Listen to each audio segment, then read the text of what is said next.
কোন সূরাটি তিলাওয়াত করা বরকতের, ছেড়ে দিলে আফসোস করতে হয়, আর জাদুকররা তা মোকাবেলা করতে পারে না?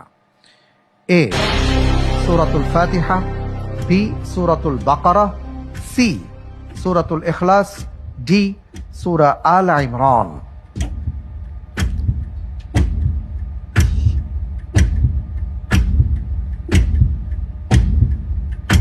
আলহামদুলিল্লাহ, আমি আল্লাহর উপর ভরসা করে উত্তর হিসেবে বেছে নিচ্ছি সূরা আল ফাতিহা, অপশন নম্বর এ।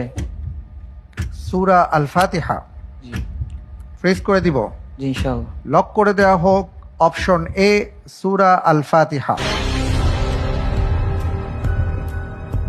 প্রশ্ন ছিল কোন সূরাটি পাঠ করা বরকতের, পরিত্যাগ করলে আফসোস করতে হবে এবং জাদুকররা তা মোকাবেলা করতে পারে না বা অক্ষম।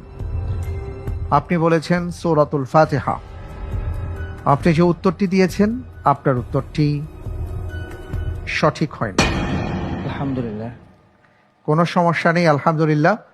সঠিক উত্তর হচ্ছে সূরাতুল বাকারা, অপশন বি। আবু উমামা আল বাহিলি, তাঁর থেকে একটি হাদিস আমরা জানতে পারি। তিনি বলেছেন সামিআতু রাসূলুল্লাহ সাল্লাল্লাহু আলাইহি ওয়াসাল্লাম, আল্লাহ রাসূল সাল্লাল্লাহু আলাইহি ওয়াসাল্লামকে বলতে শুনেছি, তিনি বলেছেন ইকরাউল কোরআন ফাইন্নাহু ইয়াতি ইয়াউমাল কিয়ামাতি শাফিআন লিআসহাবি।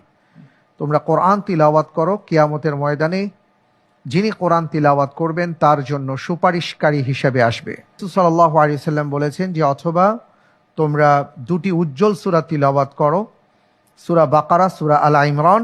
কিয়ামতের দিন এই দুটি সূরা এমনভাবে আসবে যেন দুখণ্ড মেঘ অথবা ছায়াদানকারী অথবা দুই ঝাঁক উড়ন্ত পাখি তার পাঠকারীর পক্ষ হয়ে কথা বলবে। এরপরেই রাসূল সাল্লাল্লাহু আলাইহি ওয়াসাল্লাম বলেছেন ইকরাউ সূরাতাল বাকারা ফাইন আখাযাহা বারাকাতুন ওয়া তারাকাহা হাসরাতুন ওয়ালা তাস্তাতিউহা আল বাতাল্লাহ। এর মাধ্যমে রাসূল সাল্লাল্লাহু আলাইহি ওয়াসাল্লাম আমাদেরকে জানিয়েছেন সূরা বাকারা পড়ো, কারণ সূরা বাকারা যে ধারণ করতে পারবে সে বরকতময় হবে, আর যে পরিত্যাগ করবে তার জন্য এটা আফসোসের কারণ হবে।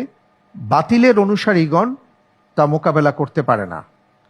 এর মাধ্যমে আমরা যেটা জানলাম, এটা মুআবিয়া রাদিয়াল্লাহু তাআলা আনহুর একটা বর্ণনায় আসছে যে তিনি বলেন আল বাতাল্লাতাস সাহরা, এই কথাটা তিনি বলেছেন যে যারা জাদুটোনা করে তারা এই সূরাটিকে কখনো প্রভাবিত করতে পারে না।